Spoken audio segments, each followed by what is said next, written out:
Hey rebels, grab your popcorn, lock the door, silence your group chats, and turn this volume all the way up. Because today on Internet Rebel, we're doing a full surgical dissection of the most spectacular faceplant in modern comedy. This is the story of Amy Schumer, a woman who went from selling out Madison Square Garden 2 nights in a row, pocketing $13 million Netflix checks, getting standing ovations at the Gloria Awards, and being called the most important feminist voice of our generation, to becoming the human equivalent of a dumpster fire that the entire internet unites to roast daily. This isn't cancel culture. This isn't bad luck. This isn't alt-right trolls. This is a 100% certified, self-inflicted, ego-fueled, hypocrisy-loaded career kamikaze mission that lasted a full decade. If you're not subscribed yet, fix that right now and hit the bell, because this is the longest, juiciest, most chaotic fall from grace you'll see all year. Buckle up, rebels. We're going deep. Let's set the scene. 2015. Amy Schumer is the sun, and the comedy world revolves around her. Trainwreck just made $30 million opening weekend. She's on the cover of GQ looking like a rock star. Time magazine calls her one of the 100 most influential people. She's doing sold-out arenas, walking red carpets with Jennifer Lawrence, and every brand wants her face on their body positivity campaign. She's the highest-paid female comedian on the planet, and the media is crowning her the fearless warrior who finally made it okay for women to talk about sex, booze, and one-night stands without shame. The world is screaming, "Yes, Queen!" But under that glittery crown, a volcano getting ready to erupt and bury everything she built under 10 feet of molten ego. Rewind to the grind. Early 2000s, New York City. Amy's just another broke theater kid turned stand-up, bombing at open mics, praying the 2 drunk guys in the back laugh at least once. 2004. She's a regular at Gotham Comedy Club, Caroline's. All the legendary spots. 2007, she steps onto Last Comic Standing Stage 4, lands 4th place, but her confidence is radioactive. Suddenly, Comedy Central is booking her left and right. She pops up on Conan Letterman, even snags a tiny role on Girls. But the real supernova moment? September 2011, Comedy Central roast of Charlie Sheen. She's still a relative nobody, walks out, and drops the most savage 10 minutes of the night. That Ashton Kutcher Bruce Willis line, 10 million views, overnight sensation. She drops her first album Cutting that same year, follows it with a 2012 special, and then 2013 hits us with Inside Amy Schumer. Season 1 drops, and the internet loses its mind. Sketches go mega viral, 80% on Rotten Tomatoes, 710 IMDb, Emmy nominations rolling in. She's not just funny, she's revolutionary. By 2015, she writes, produces, and stars in Trainwreck with Judd Apatow directing. The movie prints money. She's officially the first female comedian to headline Madison Square Garden. The world is hers. But here's the dirty little secret nobody wanted to admit yet. The same fearless mouth that built the empire was already planting the landmines that would blow it sky high. First warning shot, summer 2015. The Guardian drops a glowing profile titled, "Amy Schumer, Comedy's Viral Queen." Page 1 is all praise. Page 2, a brutal takedown of her racist material. Jokes about Latino women being crazy, Latino men being rapists, blanket stereotypes that would get anybody else dragged through the mud. The writer calls it a shockingly large blind spot around race for someone who claims to be woke. The internet holds its breath. Amy's response? A now deleted Twitter meltdown. "I'm a comic. I enjoy playing the girl who says the dumbest thing possible. Playing with race is what we're not supposed to do, which makes it so fun. You can call it lazy or a blind spot, but you're wrong. It's a joke. People laugh. I get paid. End of story." No apology, no reflection, just pure, unfiltered arrogance. The fandom shrugs and moves on. Mistake number 1. Fast forward to January 19th, 2016, the match that lit the gasoline. Comedian Wendy Liebman tweets a side-by-side, her 90s bit about guys paying for sex on the first date, and Amy doing the exact same joke word for word on her HBO special. Wendy writes, Between Amy Schumer stealing my best joke and this meme, I'm done with social media. Twitter explodes. Fans scream parallel thinking. Then Kathleen Madigan drops receipts. Then Tammy Pescatelli. Then a random genius edits a 20-minute YouTube compilation. Amy next to Madigan, next to Pescatelli, next to Patrice O'Neal, next to 3 more comics. Same cadence, same tags, same punchlines. The timeline is on fire. Amy storms onto Jim Norton's radio show with the most tone-deaf defense in history. I've never seen Kathleen's specials, never heard Wendy in the 90s. They're just jealous I'm successful. She actually says maybe Tammy pictured a different life for herself. The live chat turns into a war zone. Tammy fires back. Funny how the loudest feminist only steals from women and then calls us bitter when we call it out. Just write your own jokes, Amy.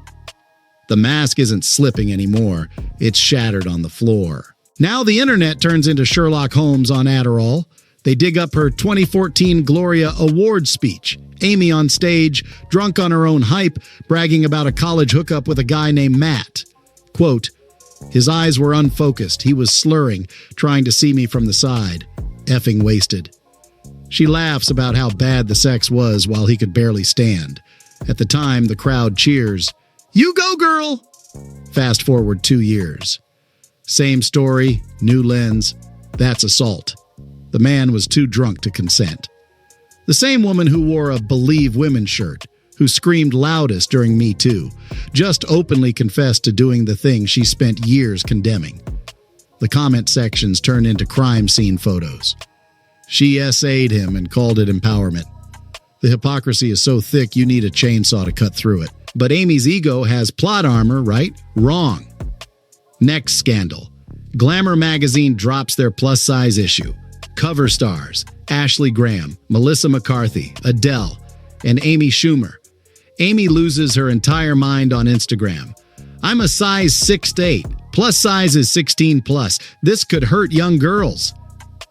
The same woman whose entire brand was love your body at any size just screamed, don't call me fat. Ashley Graham goes on, watch. What happens live and drags her. Amy thrives on being the big girl in Hollywood until someone groups her with actual plus-size women. That's a double standard. Twitter dubs it the fat is beautiful until it's me scandal. The irony writes itself. October 2016, Tampa, Florida. Amy's doing a stand-up show 2 weeks before the election. She spots a guy in a Trump shirt, stops the entire set, brings him on stage, and roasts him for 15 minutes straight, then launches into a full Hillary campaign speech. Over 200 people walk out. One couple films themselves leaving. We paid $300 each for comedy, not a DNC rally. Night ruined. The videos go viral. Amy posts a smug Instagram, I'll never apologize for using my platform. Translation, pay me to scream at you. 2017. Netflix hands her $13 million for the Leather Special, the most expensive comedy special ever at the time. Expectations? Through the roof. Reality? A 60-minute nap with recycled jokes about her vagina and more stolen bits. IMDb gets review bombed into oblivion. 70% one-star reviews. Amy's response? Alt-right trolls organized the attack. Twitter, girl, I'm a liberal lesbian and I fell asleep at minute 12. The cope is cosmic. 2018. She drops I Feel Pretty, a movie where an insecure woman bonks her head, wakes up thinking she's a 10, and suddenly life is perfect. Message, confidence only exists in delusion. Critics call it the most tone-deaf body positivity movie ever made. Box office, disaster. Amy on the press tour. If you didn't like it, that's your projection, not my problem. Ma'am, the projection is the entire script. And then, October 7th, 2023, the conflict in Gaza erupts. Amy grabs the loudest megaphone on earth and sprints straight into the abyss. She posts an Islamophobic cartoon mocking pro-Palestinian protesters with fake signs like, Gaza's Jewish girls only in self-defense. Comment sections turn into war zones. Amy Schumer just went full racist.